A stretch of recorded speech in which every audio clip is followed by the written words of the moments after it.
Assalamualaikum warahmatullahi wabarakatuh. Halo semuanya, perkenalkan nama saya Farah Dibantur Aziza. Saya berasal dari Prodi Sarjana Terapan Keperawatan dan Nurse tingkat 3. Kepada teman-teman sekalian, di sini saya akan menjelaskan materi tentang leaflet yang saya bikin, yaitu hipertensi. Sebelumnya saya sudah bikin SAP, yaitu satuan acara penyuluhan mengenai hipertensi yang akan saya paparkan.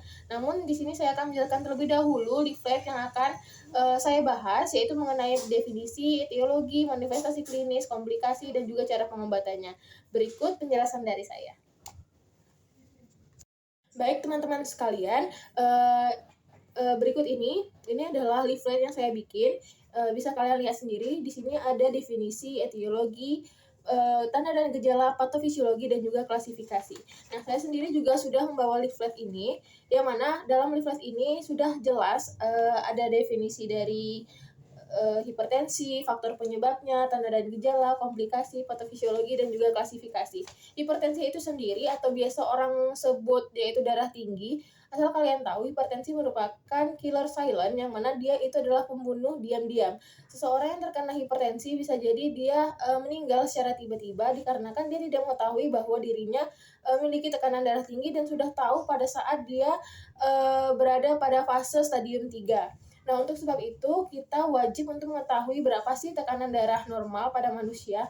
Tekanan darah normal pada manusia itu berkisar untuk diastoliknya yaitu 70 sampai 90 mmHg atau air raksa. Untuk sistoliknya berada pada kisaran 100 sampai 120 mmHg atau air raksa. Untuk secara umum, secara orang awam, untuk tekanan darah normal itu 90 per 120. Pokoknya di antara kisaran tersebut itu masih tergolong normal. Nah, untuk definisi apa sih hipertensi? Hipertensi adalah tekanan darah yang mana seperti yang saya bilang tadi, tekanan sistolik dan diastoliknya itu berada di atas normal.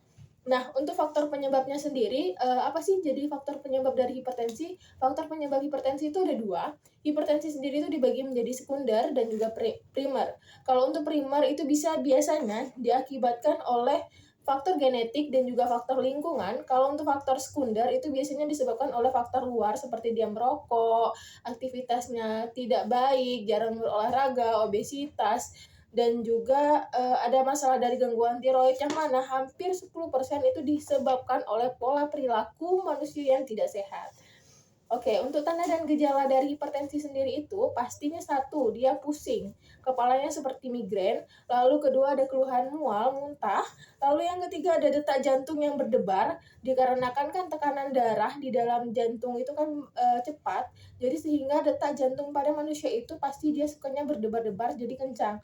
Lalu ada dia mau muntah seperti saya bilang, gampang kelelahan dan juga tekanan darah saat diperiksa yaitu berada pada batas normal. Nah, teman-teman sekalian, kalian bisa lihat pada gambar ini. Di sini merupakan ada gambar klasifikasi dari penyakit hipertensi yang mana dapat kita klasifikasikan ada yaitu normal, prehipertensi, hipertensi stadium 1, 2, dan 3.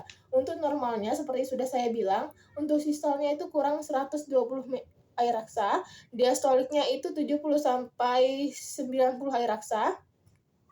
Untuk prehipertensi, yang mana sistoliknya itu berada pada kisar 120 sampai 140, untuk diastoliknya berada pada kisar 80 sampai 89. Lalu untuk hipertensi stadium 1 itu ada 120 di atas dari 120. Untuk diastoliknya berada pada di atas dari 90 dan untuk hipertensi stadium 2 di atas dari 150 sistoliknya dan diastoliknya di atas dari 100. Bisa kalian lihat pada gambar ini sendiri. Mungkin saya ada sedikit-sedikit salah. Nah, untuk kalian ketahui bagaimana sih cara hipertensi itu berada pada tubuh manusia. Kenapa sih tiba-tiba orang itu hipertensi tekanan darah? Yang pertama, jalannya hipertensi itu saat arteri kecil dan juga arteriola pada hipertensi itu menunjukkan perubahan struktural di dalam tubuh, sehingga terjadinya peningkatan ketebalan lumen di dalam pembuluh darah, yang mana pembuluh darah itu kan seharusnya seperti pipa.